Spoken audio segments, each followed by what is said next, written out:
Hebu tuambie hicho kisa, kwa nini kwanza umemtukana mwananchi aliyeleta kero yake ofisini? Mheshimiwa ndugu Waziri Mkuu, ofisi ya mkuu wa wilaya inasikiliza kesi za watu wote. Kwa nini umemtukana?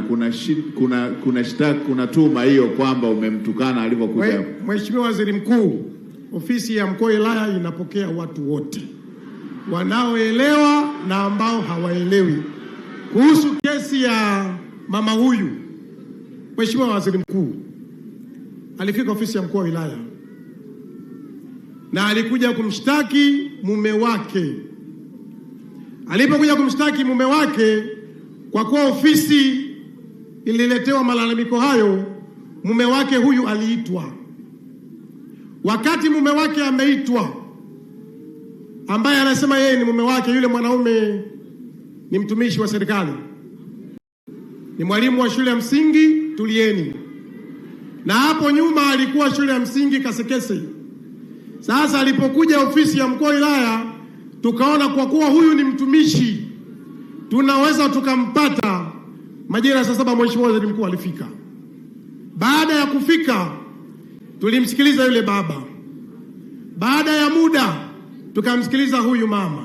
Sasa katikati ya hilo jambo, ambapo sasa ndiyo sura nyingine inaendelea hapo, yule mama baada ya kuwa tumemwita mume wake, majira yote ambayo mama alishinda ofisini, yule mama ambaye anasema alimkopesha mume wake alikuwa hajafika.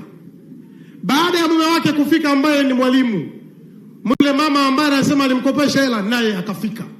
Mheshimiwa Waziri Mkuu, tulitumia busara sana. Baada ya kutumia busara zile, swali la kwanza lilikuwa huyu mama, huyu mume ni mume wako?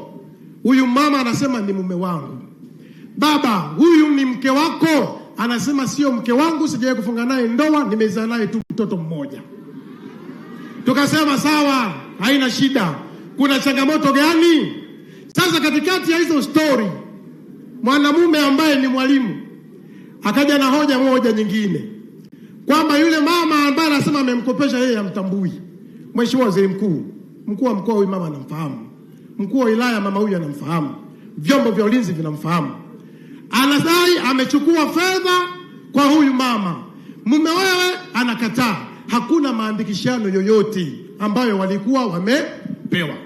Hizi kesi za kusema tumetukana na Mheshimiwa Waziri Mkuu ni kutaka kudhalilishana. Kwa umri wangu, kwa utumishi wangu uliotukuka, siwezi nikafanya hivi. Mheshimiwa Waziri Mkuu, baada ya jambo hilo tulitoa ushauri, kama ni kesi ya madai, viko vyombo ambavyo vinashughulika na madai. Tukuombe, nenda ukamshtaki au nenda mahakamani. Mheshimiwa Waziri Mkuu, tulikuwa na kliniki ya kero pale. Alikuja tena huyu mama, na baadaye kwenye zile kero, mumewe huyu mama hatukujua ametokea wapi kwenye zile kero, na yeye tukamkuta. Unganisha connection nyingine hapo. Baada ya kusema mgogoro huu, mkuu wa wilaya alimwelekeza afande OCD, ndugu yangu Ntwale, akasema msikilize. Na yeye afande OCD akatoa ushauri wake kwamba kama kuna madai atafute kwa kuyapeleka sehemu ya utatuzi. Mheshimiwa Waziri Mkuu, baada ya yule mama kutoa malalamiko na kupewa ushauri huo, wakati mkutano umekwisha, mimi nikiwa getini sijaondoka, mama huyu alifika na watoto, na aliyelipa hela ni mama Mkulia. Anamlipiaje huyu hela ya bajaji? Nikaunganisha doti nyingine. Mama Mkulia ni yupi? Anafahamika sana, Mheshimiwa mkurugenzi anamjua, mkuu wa wilaya anamjua, mpaka mkuu wa mkoa na ofisi zote zinamjua. Au ndio huyo aliyenyosha mkono? Ndio. Mama Mkulia, hebu tuambie.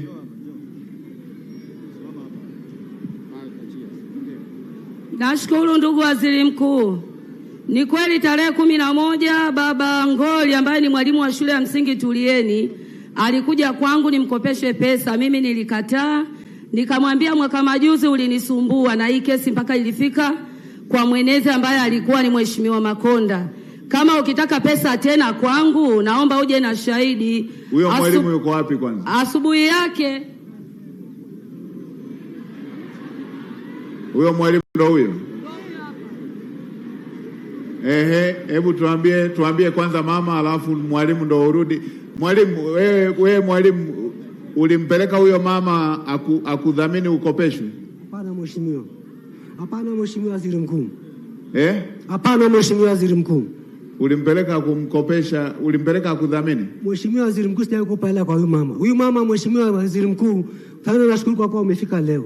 Mheshimiwa waziri mkuu, huyu mama Mkuria amekuwa na tabia kundalisha kwa viongozi mara kwa mara. Mwaka 2023 alimdalisha kwa mheshimiwa Paul Makonda akiwa katibu mwenezi wa CCM kwamba anadai shilingi 350,000 nilimkopa, shahidi akiwa huyu mtalaka wangu. Ile kesi mheshimiwa OCD nilikamatwa, nikawekwa lock up, kesi kaenda mahakamani, ikaonekana sina hatia, atakiwa mdai huyu mama ambaye alikuwa ni mke wangu kwa wakati huo. Huyu mama alikuwa mke wangu, nikampa talaka. Aliniomba talaka kupitia kwa mama Mkuria. Mheshimiwa waziri mkuu, huyu mama mahakamani hakuridhika. Alienda kwa afisa elimu, akaenda kudai kwamba anadai 220,000. Nikasema huyu mama anadai. Afisa elimu sister pamoja na uongozi wakasema bwana, huyu mama anakudalilisha. Kwa kudalilisha kwa nani? Kwa Makonda, basi mlipe kwa maandishi, usije akakudai tena. Mheshimiwa waziri mkuu, nilimlipa huyu mama, na baada ya pale nikapewa uhamisho kwenda shule ya msingi Tulieni. Nikiwa Tulieni, mahakama ya hukumu ya talaka ikatoka kwa huyu mama. Amri zote za mahakama nilitimiza, pamoja na kumkatia mtoto bima ya afya na malipo yote nikalipa, nikahamia Tulieni.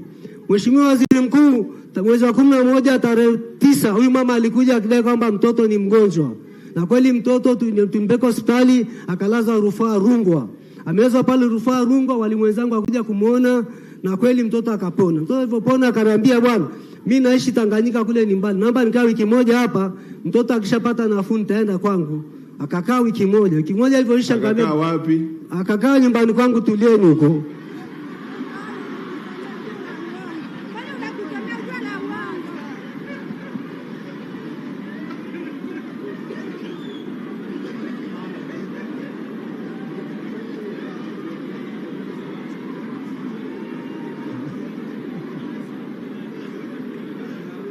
Akakaa. Naam. Alikaa tu. Nilimpa chumba cha jirani akawa anatunza mtoto. Baada hapo nikampa na huyu.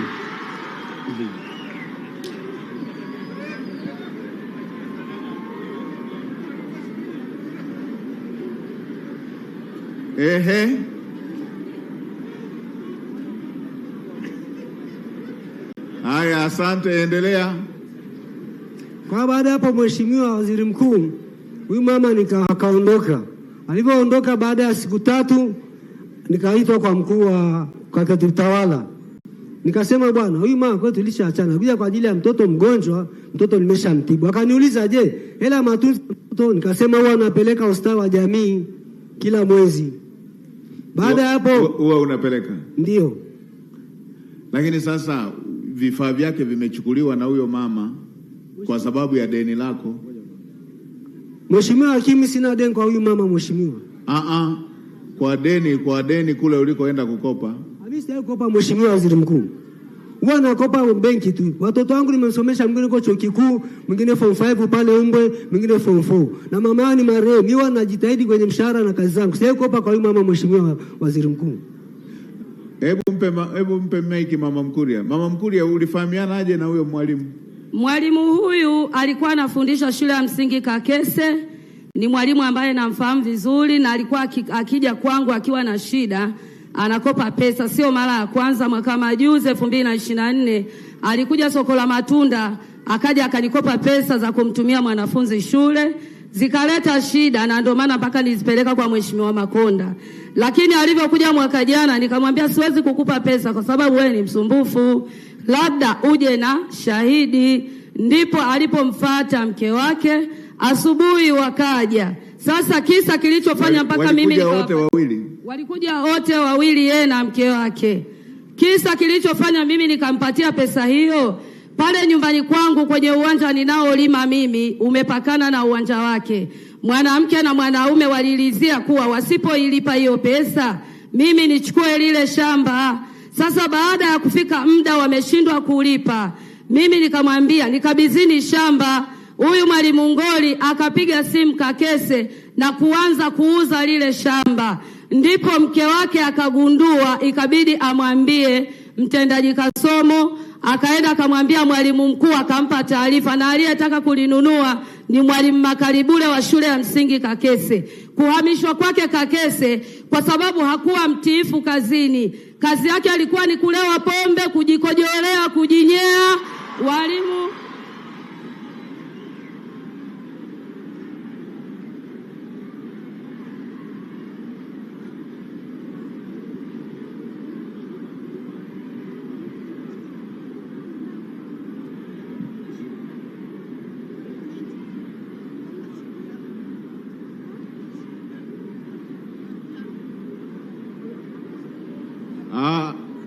wewe ni mwalimu wa sekondari, mwalimu wa shule ya msingi?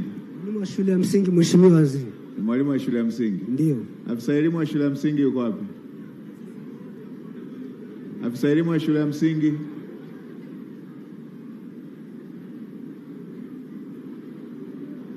Haya, we nani, mama anaitwa mama nani? Mama Mkuria, vile vifaa vya huyo mama unavyo? Sijachukua vifaa. Mwanaume ndo alienda akahamisha ndani, akidai utajuana na mama Mkuria, unang'ang'ania tumlipe deni, mimi sina hela. Ndipo akahamisha vyombo. Kwa hiyo hivyo vyombo vimehamishwa. Mwalimu, ni wewe umehamisha vyombo? Mpeni maiki. Ni wewe umehamisha vyombo? Mheshimiwa, mimi sijahamisha vyombo mheshimiwa. Mimi naishi kwangu. Yule mama mwenye mtoto, yani ninyi. Iko hivi Mheshimiwa Waziri Mkuu, baada ya kutoka msibani tarehe 29 mwezi wa kwanza, nikakuta tulikuwa tunaishi naye. Mimi huyu ndio akushika mavi yake, amejinyea, amejikojolea.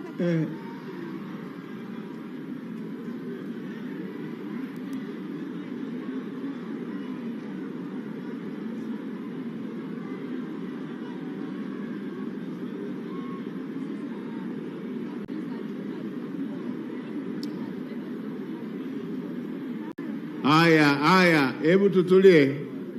Basi tutulie.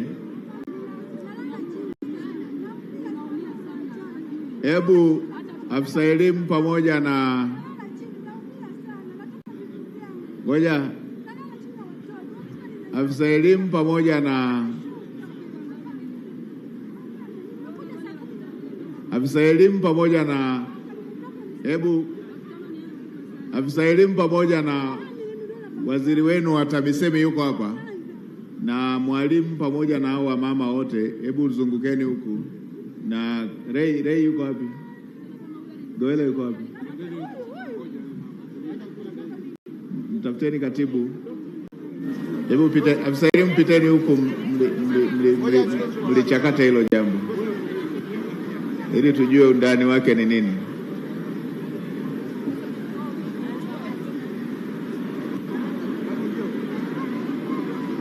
Mheshimiwa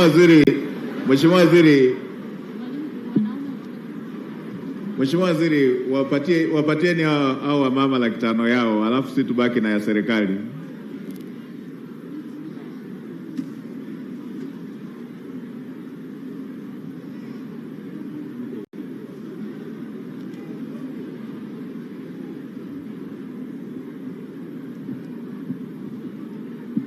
Panda oye! Hapa nakwama kusema, niseme wanawake wa Mpanda au wanaume wa Mpanda?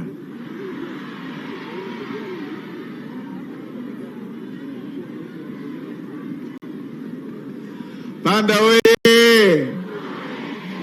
Niseme wanaume wa Mpanda au wanawake wa Mpanda? Niseme nani? Niseme nani? Sijasikia. Niseme wanaume? Niseme wanawake? Moto kweli kweli. Yaani hii dabi ile ya Simba na Yanga cha mtoto hii.